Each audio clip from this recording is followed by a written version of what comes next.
Hello friends, welcome to my YouTube channel.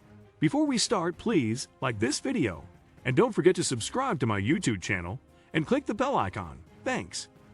Former Gloucester rugby player turned royal Mike Tindall has unleashed his inner soldier in a new video exploring a military training area in a warrior-tracked armored vehicle.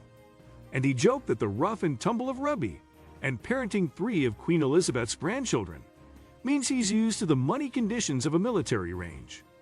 Mike, who is married to the Princess Royal Anne's daughter Zora, donned protective gear as he linked up with members of the army to undertake some of the challenges they face when training in MOD areas that are open to the public, like Salisbury Plain.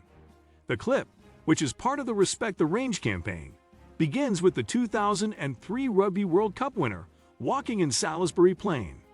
The father of 3 then jokes, "Hi, I'm Mike Tindall, former England rugby captain. I love the great outdoors. After being in professional rugby for 17 years rolling around in the mud, now I got 3 kids I am used to pulling out of the mud. Which is possibly why I have been invited here to the Salisbury Plain training facility. I am here to experience a day in the life of our military and some of the challenges that they face working on this territory. This land is accessible to the public. They are free to roam, relax and explore at certain times. But it's also where the armed forces bring their vehicles and their troops.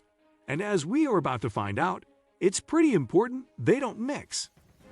The clip continued with Mike inside a vehicle being shown just how many risks the armed forces are exposed to when civilians are not careful while on military training areas.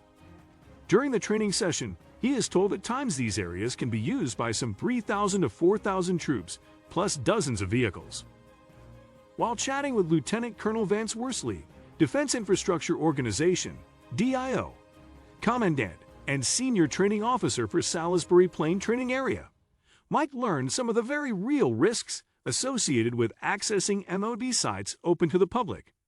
The officer said, "It's all about respect for the range. This place can go from tranquil to treacherous at any point." Mike acknowledged the risks faced by the Army members, saying he had already seen 3 dog walkers and 2 motorbikes just going through the middle of the field. Jordan Brown, the 5 Rifles warrior commander, also told Mike of a chilling close call, saying there was one dog walker who had their dog off lead, which they then decided to chase onto the firing range. It was a real eye-opener to see firsthand how quickly military land can change from calm to combat, suddenly posing huge safety risks to anyone passing through. It's vital that everyone, from locals to holidaymakers, visiting these sites know how and when to access military land safely. I know now that it involves much more than simply closing a gate behind us, and we must follow the public safety advice to enjoy these spots of natural beauty harm-free. Appealing to the public, Lt. Col Worsley also said, "Our military training estates can go from tranquil to treacherous at any point. With the Easter holidays upon us, it's a key time for the public to be aware of the potential risks when accessing these sites, as well as actions they can take to keep both themselves and our troops safe." The training areas sit within some of the most picturesque parts of the British countryside. Visitors are welcome, but we ask that people only access the sites when and where it is safe to do so.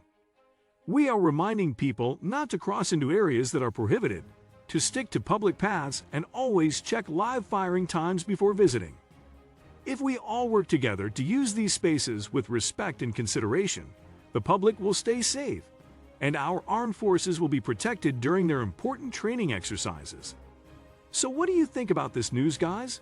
Please share your personal opinion with us in the comments section below. Thank you.